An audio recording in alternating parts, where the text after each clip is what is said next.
Na hello srácok, sziasztok! Hogy vagyunk? Remélem mindenki jól van, remélem mindenki boldog, és remélem mindenki egészséges. Hát elérkezett srácok, ez a pillanat is, az utolsó videó a Chapter 5 előtt. Remélem tetszett nektek ez a kicsi Poppy maraton, amit csináltam az elmúlt 2 hétben a csatornán.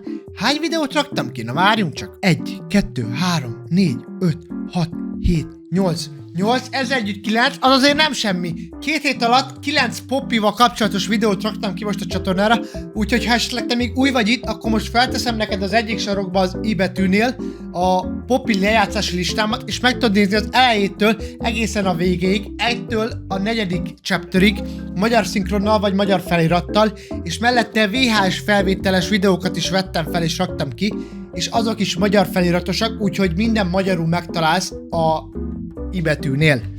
Aki meg látta az egészet, te nagy király vagy. Szeretlek. Azt is, aki még nem látta, azt is szeretem. Örülök, hogy itt vagy. Maradj itt. Itt vagyok én. Itt van a... Gyere be ide. Nem érem el. Itt a kutya is. Hogyha esetleg új vagy a csatornán, akkor itt a kutyám Pepe, már ő elég nagy ő már elég nagy sztár a csatornán. De mi van, tetszik mi? Mert hoztam be kaját. Itt van az asztalon. Azt meg. Na, köcsög. Hoztam be magamnak kaját, és azért követett a kutya. Ugyanis srácok, a mai nap egy 35 perces videóra fogunk együtt reagálni, amiben benne van minden, ami történt a Chapter 1-től a Chapter 4-ig. El fognak magyarázni nekünk minden fontos információt, amit tudnunk kell a Chapter 5 előtt. Minden teórián átmennek, minden VHS-en, minden játékon, mindenen át fogják magukat rágni, és mi ezt most meg fogjuk nézni, úgyhogy hozzá be magadnak te is kaját, vizet, teát, amit csak szeretnél, mert most 35 percig nem fogsz felállni az asztaltól. Vagy az ágyból, vagy ahol nézed most, nem fogsz felállni. Érted? Úgyhogy menjél le pisilni, kakilni, akinek amit kell, és gyere vissza, és üljél le. Üljél le! Na kezdjük! What do you need to know before Poppy Playtime Chapter 5? Since Poppy Playtime burst onto the scene back in 2021, we've been working hard in the Theory Factory trying to figure out the lore of this game. We've covered everything from teasers to ARGs, even the collaborations with other games. But with Chapter 5 on the horizon, I figured it would be useful to put it all into one place so you loyal theorists don't have to lift a pretty little porcelain finger. Here is Game Theory's updated Poppy Playtime line. Hello Internet! Welcome to Game Theory, the show that's your one-stop shop for all things Poppy. And this year is Poppy Playtime's 5th anniversary. That is 5 years of lore that have built up, and let me tell you, Mob Entertainment has been busy hiding this stuff. They've added it to new chapters of the game, in ARGs, in books, in so many teasers, and even inside collaborations with Van könyv. ARGs, in books, Nem is tudtam, hogy van könyv. Azt a mindenit. in so many teasers, and even inside collaborations with Roblox and Fortnite. It's a lot to keep up with, even for me, and it's literally my job. So if you're someone that's only been playing the games, there might be a ton of integral lore you've missed out on. But not to worry, because just like last year, I've decided to lend you all a helping hand and put together a timeline with everything we've learnt so far about this beast of a franchise. As usual, instead of focusing really heavily on the evidence like a normal theory, I'll instead be leaning in more on the story side of things. We'll have these little citations in the bottom corner for where we're getting evidence, and we'll be putting our handy dandy theory traffic light in the top corner to clarify things even more. Green means what I'm saying is supported by facts, yellow means what I'm saying is theory, and red means that I'm making assumptions to make sense of the story, but aren't really supported outside of the narrative. But with that out of the way, loyal theorists, let's hop on our Playtime Express and go on a journey through the history of Playtime Co. First stop, theoryverse.store, where we're having a sale on all things Poppy and everything Poppy is February 23rd. Just use the link in the description. Nincs itt ilyen reklám, bazd meg. Fizessél 150 forintot. Or let's ride this train back to where it all and remember to use code PLAYTIME20. But now, let's ride this train back to where it all began and focus on the girl who started it all, Little Miss Poppy Playtime. Poppy was born on March 7th, 1949. She was the most sweet and adorable little girl, and so, very quickly, she found herself in the loving arms of her new adoptive father, Elliot Ludwig. Playtime Co. is the product of a great man by the name of Elliot Ludwig, divorced but but a family man at heart. He started the toy company in 1930, though he hadn't actually made a single toy yet. He would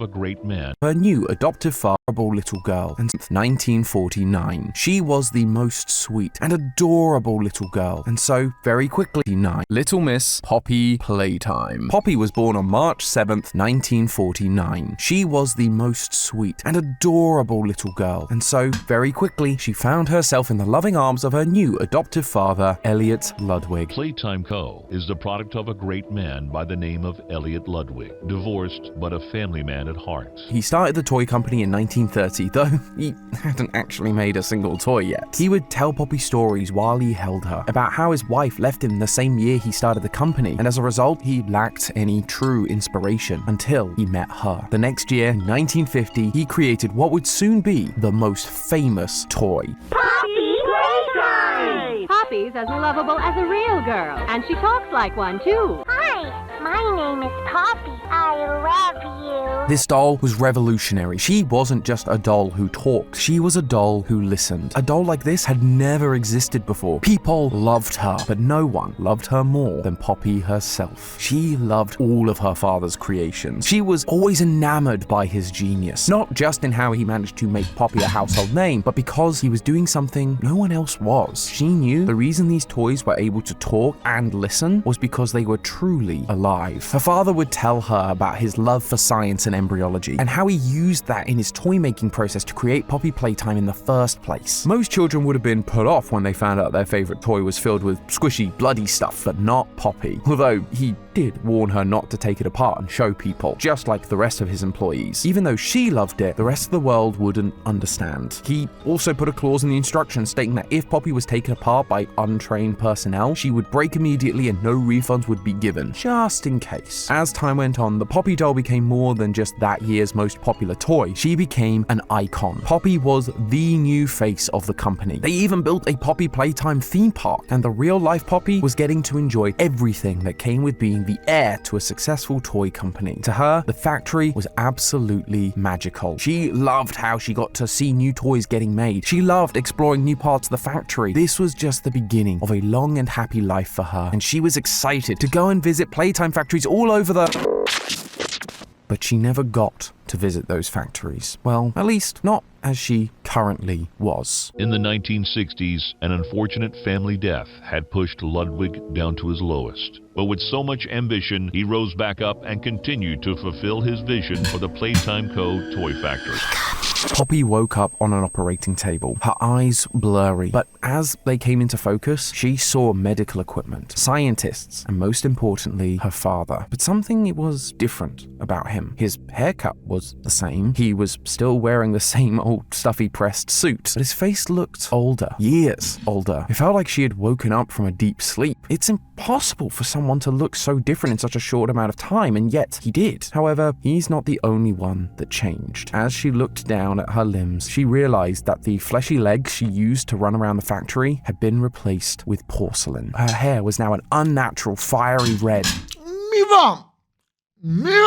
She was wearing a dress that looked awfully familiar. She had been turned into a doll. And it wasn't just any doll. She was now the Poppy Playtime. Before she could even speak, her father leant over and hugged her, crying, and picked her up in his arms, taking her to their new home that he had built inside the factory. He sat her down and told her everything. It turns out, in 1960, when she had only just turned 11 years old, she met a tragic fate. Her father was devastated, like any father would be. She was his entire world, and within moments, it was all taken away from him. So he decided that he wasn't going to lose his family again. He was going to Akkor Poppy meghalt valamiben, és erre megfogta és felélesztette? De mi van? De mi az, hogy... away from him. So he decided that he wasn't... De akkor most, srácok, én ezt most nem értem. Akkor most meghalt Poppy, és utána felélesztette, mint a baba?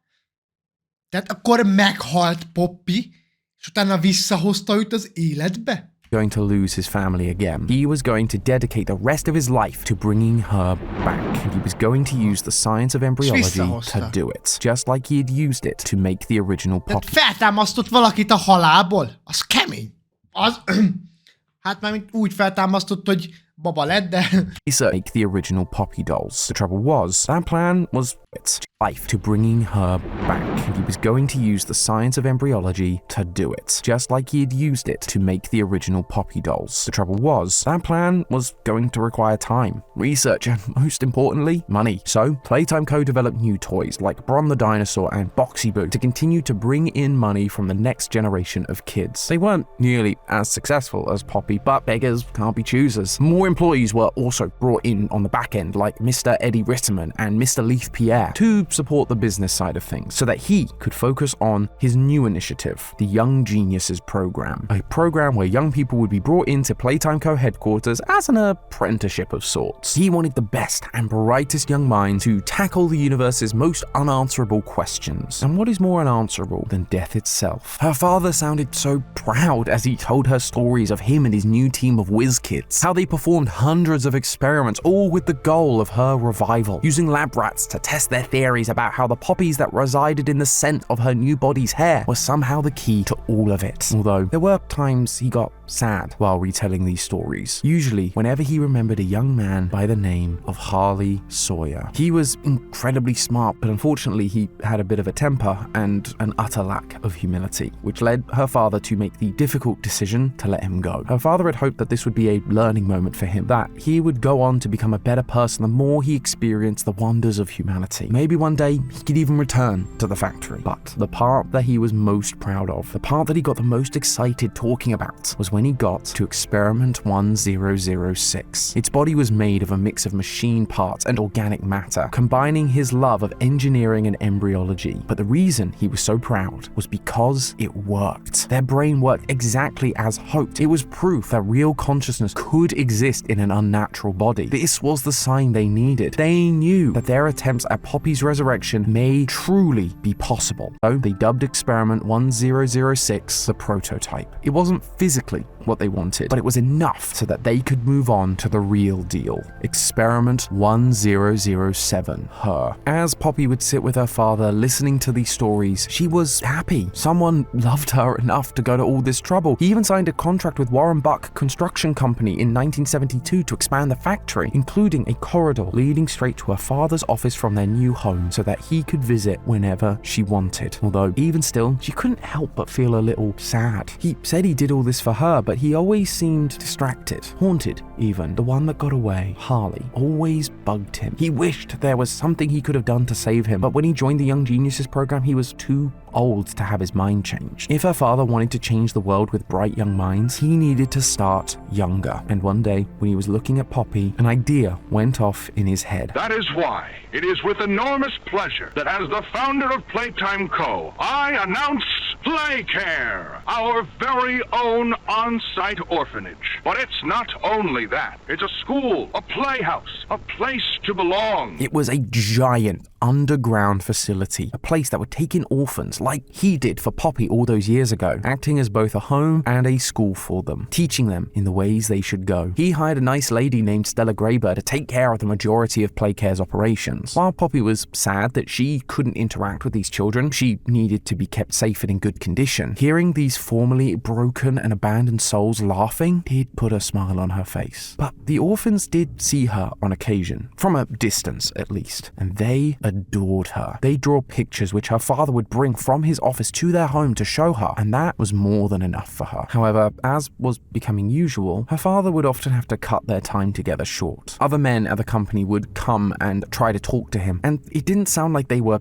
good conversations. She would ask him about them when they spent time together. Apparently, sales were low. They hadn't really released a major hit since Poppy back in 1950. He would joke how he and his toys were stuck in the past, and with all of his focus being on her and the Playcare, he'd lost touch with his innovative side. But he had a plan. Playtime Co. launched Candy Cat in 1979. It was pretty successful and was definitely less old-fashioned, but it paled in comparison to his next big idea in 1984, Huggy Wuggy. This toy changed everything. He became Playtime Co.'s most popular and best-selling toy so far, even more than Poppy, literally saving the company. Since Huggy was so popular, they immediately launched an incredibly creative follow-up girl version, Kissy Missy, in 1985, who was just Huggy, but pink. Poppy could see that this was the desperately needed success her father was hoping for. He was getting older after all, even inventing the grab pack to help him move around the factory. So this success was not only going to ensure the company's legacy, but it also meant that the factory stayed open and therefore kept her home safe and sound. Fresh off the hit, Poppy sat and watched as her father's creativity returned to him. Playtime Co. released more toys like the Swapimals, Catbee and PJ Pugapilla, and then there was her father's next big idea, the Smiling Critters. A whole line of stuffed animals, each with their own personalities and matching scents. It was her father's most ambitious line of toys yet. He even launched a Saturday morning cartoon for it, which he and Poppy could watch together. By all accounts, this should have been another huge success for the company, but it wasn't. In fact, these little guys became one of Playtime Co.'s biggest failures yet, all because of one of the plushies. Like all of the toys, he was supposed to emit his own scent, lavender, through an uncolored mist, but instead, the plush emitted a red smoke that definitely did not smell like lavender. Not only was it the wrong scent, but it also caused intense nightmares in the kids who bought it. This became a whole controversy that led to the toy being taken off the market entirely. Her father was furious, often missing his time with her to have meetings about this exact issue. But Poppy was small, able to sneak into the vents near his office, and she would see him in shouting matches with the head of innovation, Leith Pierre. After all, his innovation had caused this mess. Leith was overseeing most of the business at this point. How could he let this happen? But Leith never seemed fazed, like he knew something that Poppy didn't, and that scared her. And she was right to be, because before 1989 was even over, her father passed away. The man who raised her, the man who figured out how to bring her back from the dead, was now gone forever. She'd find newspapers left behind by workers, articles talking about her father's death, but unfortunately, like when she originally passed, time and people march on. She was once again truly alone. Even Playtime Co. had to figure out a way to move on and keep making toys without him. And who did they get to take over? None other than Leith Pierre. Poppy suspected foul play, but she had no proof, and right now, she had bigger things to worry about, because with the Smiling Critters fiasco, Leith had to find the company's next big thing, and fast. And his focus immediately turned to her, the living, breathing clone of a girl that everyone thought was dead. Now he would come and visit her, to observe her, but he never treated her like a person. She was just a thing to him. She would hear him muttering to himself, if I can figure out how Elliot did this and mass produce it, it would make all of us a lot of money. The only problem is, Elliot was dead, and the only people who had helped out with the project were kids from the Young Geniuses program, all of whom Poppy hadn't seen around the factory for a long time. Clearly, they'd all moved on, so she figured she was safe. But Leith wouldn't be deterred so easily. She noticed a new man around the factory, Jared Lockhart, a private investigator, and she'd see him talking to Leith a lot. She'd come to learn that he was tasked with finding these people, and that they'd reached out to one of them who looked promising. And Sawyer. one day, while she was snooping around the facility, she saw Leith sitting down with someone new. My name is Harley Sawyer.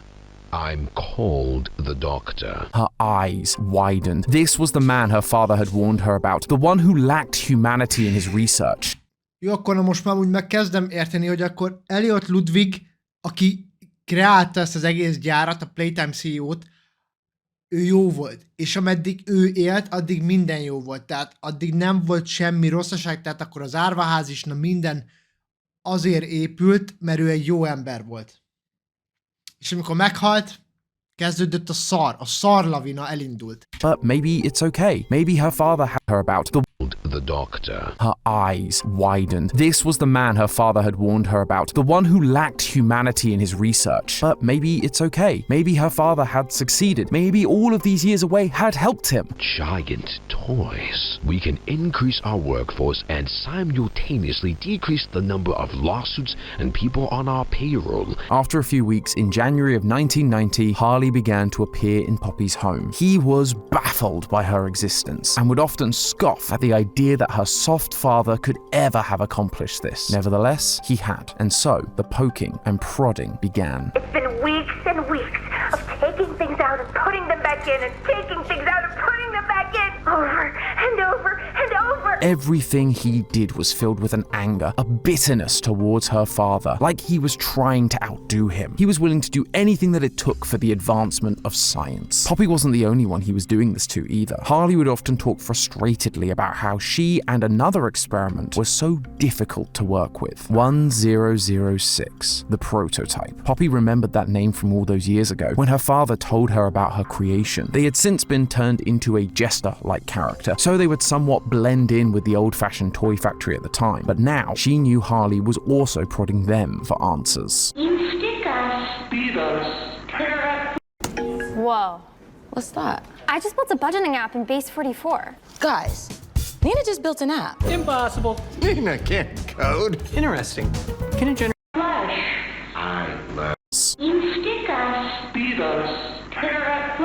Them for answers. I learn something new about you every day. However, he couldn't just keep pulling them apart. He needed to actually experiment. And when Poppy realized that, she was even more horrified. To experiment, you need test subjects. Test subjects that were like her, children, orphans, all of whom were safely being kept down in the bowels of the playcare. She was forced to witness their pain, being held in the lab as a reference point for the procedure they were about to do. He picked up where Elliot left off with experiment 1008, 1009, 10, 11, 12, 13, 14, 15, all total failures. And yet, Harley moved on like it was nothing, but Poppy just sat there, weeping, as one by one she watched an innocent child die, until one day when her weeping was interrupted by an unexpected noise. The phone in her home was ringing. Curious, she picked it up. No one ever used this. On the other end of the line was a young boy. He said his name was Ollie, and he knew about the bad men and what they were doing. Poppy couldn't hold back her tears. She would cry to him on the phone every night about the horrors she'd experienced and witnessed, as Ollie just listened and tried to comfort her best he could. This all went on for over 100 experiments before Harley even was able to manage any result with promise. Experiment 1160, Boxy Boo. This proved that what Harley had pitched was possible, that he could make larger living toys, but Poppy knew they weren't like her. This thing was a monster, animalistic, purely acting on instinct. It wasn't aware or alive like she was. It was almost like they'd been brainwashed, and in doing so, lost their humanity. Nevertheless, Harley and Leith ran with it, building the game station as a place where orphans would be tested on their physical and mental abilities. They even changed the curriculum in the schoolhouse to focus on Playtime Co. history, all to hopefully prepare the kids for their permanent residence as bigger bodies. They immediately started performing more elaborate experiments, like creating bigger body versions of Huggy, Yarnaby, and Catnap. Poppy found Catnap's story the most tragic. In 1989, the prototype had managed to occasionally escape confinement, and just like she'd been doing, it befriended an orphan, Theodore Gramble. But the prototype was not a great influence. Theodore got caught attempting to steal files, and eventually in 1990, 2 grab packs and green hands so that they could plan an escape. Unfortunately, they weren't successful, and Theodore overcharged the green hand, electrocuting himself. Poppy was often surprised that the prototype didn't just leave. Instead, it stayed behind and carried Theodore to staff. They turned him into a bigger body, but that actually saved his life, much like her father had done for her all those years ago. In 1991, Poppy met another new bigger body, Mummy Longlegs. She was a huge hit with the kids at the game station, and so got assigned to work there. In fact, all of these giant toys were assigned to a station. Mummy would help with the game station. Huggy was a security guard. Catnap would help the orphans sleep. And Boxy Boo would help get rid of problems, like the poor IT employee named Rowan Stoll, who had begun to figure out what was going on inside the company and threatened to leak it to the press. Seeing all these kids interact with these monsters, it made Poppy angry. They had no idea who was inside these things, or that they too would soon suffer the same fate. And she wasn't the only one feeling this way. The prototype was getting noticeably more angry about the whole ordeal, but unlike Poppy, the prototype was smart enough and big enough to do something about it. In June of 1992, it opened up the bay doors and allowed Huggy Wuggy to escape the factory. Finally, freedom for at least one of these tortured souls, Poppy thought. But sadly, they were captured 5 hours later. Although they did manage to kill 5 employees, with 6 more going missing. She wasn't so keen on that part. She wanted freedom, yes, but they shouldn't be killing to do it. They'd be no better than them at that point. However, it was getting harder to argue, while Playtime Co. only seemed to be going deeper and deeper down the experimental rabbit hole. For example, Playtime Co. had a theatre on site where attendees of factory tours could watch performances featuring popular characters and see screenings of films, as well as many other parts of the factory. But in January of 1993, a young boy sadly fell into one of the vats, which Playtime took as an opportunity to try their latest experiment. 1322, Doughy the Dough Man. 3 children combined into one. This was truly torturous to witness. Something had to change. Into one. This was truly torturous to witness. Something had to change, and something did change. Just not in the way Poppy expected. That same year, a normal trip to the Playtime Co. Theatre turned into a mass casualty event. The experiments got out and went on a rampage, killing 66 visitors and 12 of Leith's newly created resource extraction specialist team, who were deployed to help deal with the situation. But this time, it wasn't the prototype's doing. Don't leave us in suspense! What half-wit, soon-to-be dead man made this mistake? Dr. Harley Sawyer. Harley Sawyer, one of the biggest names in the company, the orchestrator of all this suffering, was also rebelling. While shocking at first, it did kind of make sense. He was easily irritable, quick to anger, and he was deeply power-hungry. Really, he was completely out of control, refusing to listen to any of the other executives. All he wanted was to figure out what it was that made Poppy and the prototype tick. Maybe the prototype offered him a deal, offered to share some information for favor. Poppy had no way of knowing, but what she did know is the Playtime Co. execs wouldn't stand for this. They weren't as forgiving as her father, but she also knew they needed him. Harley's mind was an asset. He was one of the only people in the entire world that knew how to helm the Bigger Bodies initiative. Sure, there were a lot of other young geniuses working on the project now who were smart and more mild-mannered, but at the end of the day, none of them were Harley. She didn't know what happened next. All she knew is that Harley stopped showing up to the labs. Suddenly, the prototype wanted a meeting with all of the toys after what happened in the theater incident. The prototype began his initial asset. He weren't as forgiving as her father. What she did know is the Playtime Co. execs wouldn't stand for this. They weren't as forgiving as her father, but she also knew they needed him. Harley's mind was an asset. He was one of the only people in the entire world that knew how to helm the Bigger Bodies initiative. Sure, there were a lot of other young geniuses working on the project now who were smart and more mild-mannered, but at the end of the day, none of them were Harley. She didn't know what happened next. All she knew is that Harley stopped showing up to the labs. Suddenly, the prototype wanted a meeting with all of the toys after what happened in the theater incident. The prototype began going on about how things needed to change, that they should be free from the torment Playtime had put them through, and that it had a plan to do it. Poppy couldn't believe her ears. Was she actually going to be allowed to leave this place, live a normal life, not be stuck down here and torn apart and locked away like a lab rat? It was too good to be true. Hogy élhetne normális életet, hogyha egy 10 centis baba testében van? Csak úgy kérdezem.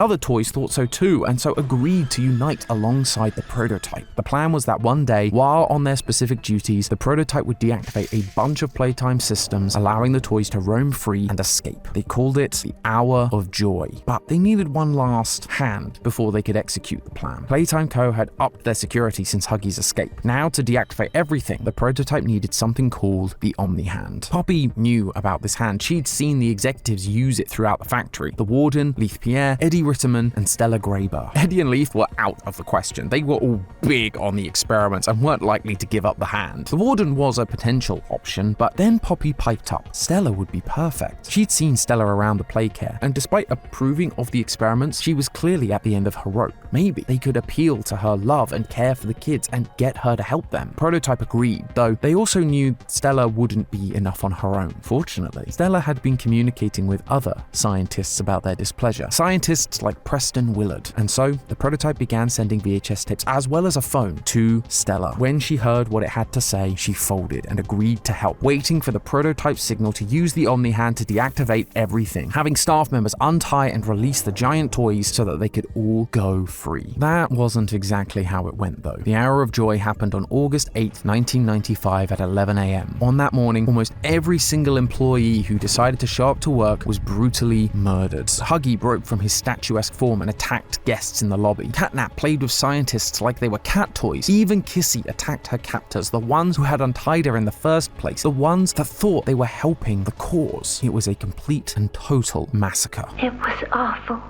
So awful. I didn't want this. Wasn't what I thought we were gonna leave.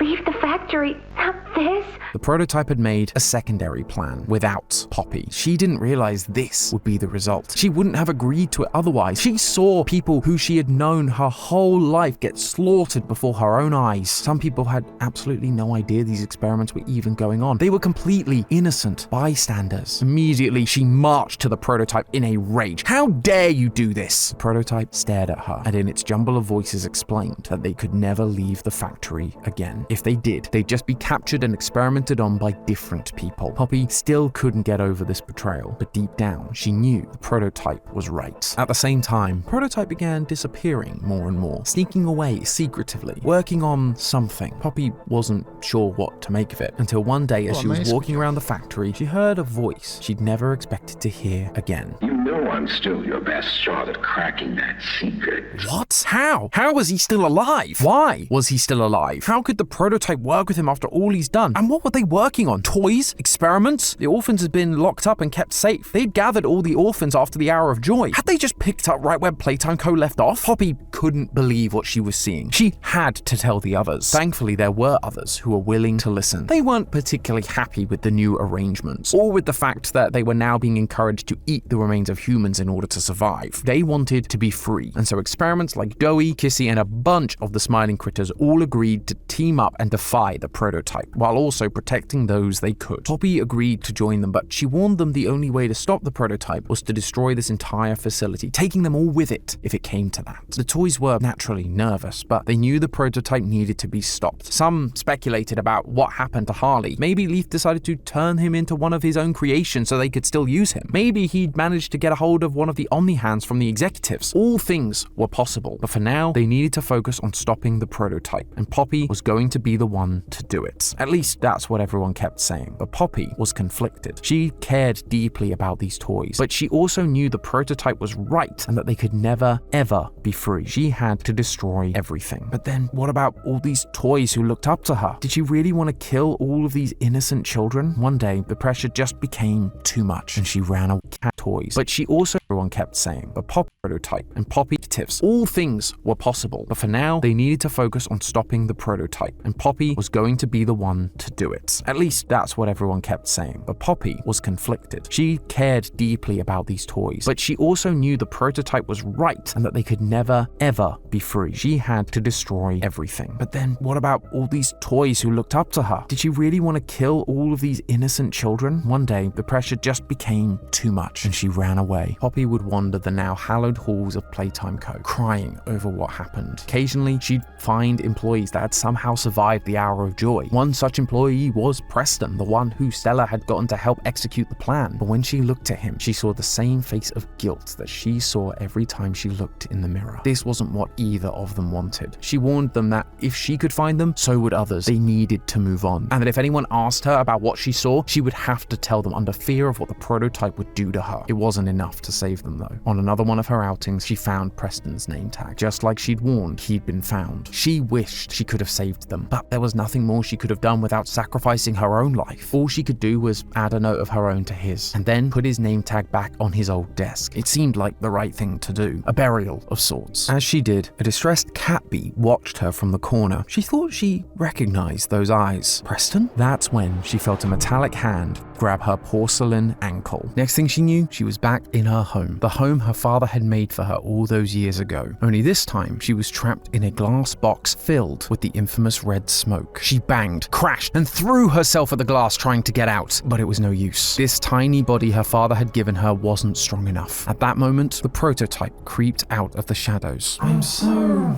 disappointed that you would betray us like that, Poppy. Our mere existence could mean so much, more than these humans could ever understand. You just needed to trust us. What, like I trusted you about the hour of joy? She rebutted. You still don't understand, do you? That's fine. You can sit in your cage until you come to your senses. I've got plans for a new arrival that I need to work on. So she sat there, locked in isolation, while her friends were torn apart in the lower levels of the factory, and there was nothing she could do to help. Over the years, she spent time thinking about what the prototype was up to. Why was it still experimenting? What was it trying to achieve? Eternal life? A new perfect Poppy body for itself? A human body? But she knew she didn't have the answers. All she could do is stand and wait, hoping that something would change her fate. Wait, what did he mean by new arrival? The door swings open and in steps another surprise figure, a human. Immediately, as if without even thinking, they opened the door to the case. Finally, she could breathe again. It turns out this person used to work here, but was out the day that everyone went missing. And now they'd been sent a mysterious letter in the mail, asking them to return to the factory, claiming that 10 years later, there are still people left in the factory. And to save them, they needed to find the flower. The prototype's handwriting was still that of hers when she was 11. A few spelling mistakes here and there too. The prototype wanted another scientist to help with these awful experiments that it was conducting. But why did it instruct him to find her? It knew where she was. It was the one who locked her away here to begin with. And why risk them being killed by Huggy on the way in? It didn't matter now. The fact was, this was her chance to end the prototype for good. But she needed this employee's help. And to do that, she knew she needed to appeal to their humanity by lying. Of course, there were no workers left, at least not as they remembered them. But why would they continue helping if they knew the truth? So she carried on the prototype's ruse. She told them they needed to find the train to get out of there, only to be grabbed out of nowhere by Mummy Longlegs. No, this was going to ruin the plan. If they lose to Mummy's games, then it's back to square one. But there was nothing she could do about it. She once again just had to sit and wait. And to her surprise, this employee did survive and killed Mummy in the process. Good. Now they were on the train home free. I'm sorry, I can't let you leave. Poppy pulled the trigger. She couldn't reveal the full plan, not yet. She just needed to get this person deeper into the facility. If they were trapped with no way out other than with Poppy's help, then they'd definitely help her to destroy this place. What was that sound? The train crashes right in front of the playcare. Something derailed it. Catnap and Mr. Light would be on their case at any minute. They definitely weren't going to be keen on seeing her wandering about. She made a break for it while the employee was unconscious. She'd meet back up with them later. They'd be fine. They've handled Huggy and Mummy at this point. Maybe if she could find Kissy Missy, things would be okay. It sounded like she was around here somewhere. Sure enough, she was wandering around the halls of the factory, bringing supplies back to the rebelling toys. And so the two of them headed down, running right into Poppy's new human friend. Although she did have to stop Kissy from eating them. Apparently, Ollie had been in touch with the employee while Poppy was trying to find them. She wasn't sure she'd hear that name ever again, but it brought a smile to her face and a sense of calm fell over her. If he was still alive, then she knew she had to save him and whatever orphans were still alive. Together, they defeat Catnap and make their way to the elevator to head into the prison of the factory. But as they descend... No, Kissy! Poppy felt like her heart was being ripped out of her chest. She had to go and save her from whatever was happening. She didn't want to leave the employee again, but Kissy was her friend. She points them in the direction of Doughy and Safe Haven, the place the rebels were all hiding, and promises to meet with them there. Thankfully, Kissy is okay. Injured, but alive. So she patches her up and they head back towards Safe Haven, but the prototype is hot on their tail. They manage to save the employee just in the nick of time, and they meet back up with Doughy. She thought this would be a good reunion, but the air feels tense. She knows Doughy doesn't agree with her plan to destroy the facility, but that never caused a problem before. No, it's the rumblings around her that are causing this feeling. The whispers from the toys about how she abandoned them, left them to die. Can we really trust her this time? She felt awful, but at the same time, if she wasn't okay with this, how could she carry on with her plan to destroy everything? After the employee once again proved their incredible survival skills, killing both Yarnaby and the doctor, they get a hold of the explosives. Finally, everything she dreamed of for years is going to work out. She has everything she needs to blow this place sky high. They set the charges and retreat to a safe distance, only for the bombs to go off in safe haven instead. No. This is the humans' fault. They screwed everything up. They even killed Doey. No, this wasn't how it was supposed to go. All she could do now is hide with Kissy in the vents. Somehow the employee meets them in the vent. Poppy is about to give them a piece of her mind, but then the phone rings. Oh, thank goodness. Ollie, he'll help us. You're not going to fight. The charade is over. Who is this? An obvious question with an obvious answer. This whole time, Ollie was the prototype? Was there ever an Ollie to begin with? Has everything been a lie? This was all part of the... Bassz meg, ez még nem most is eldobja az agyam. Még most is eldobja az agyam, ez a csavar, bassz meg benne. Így néztem. Így. Hát de gondolom ti is.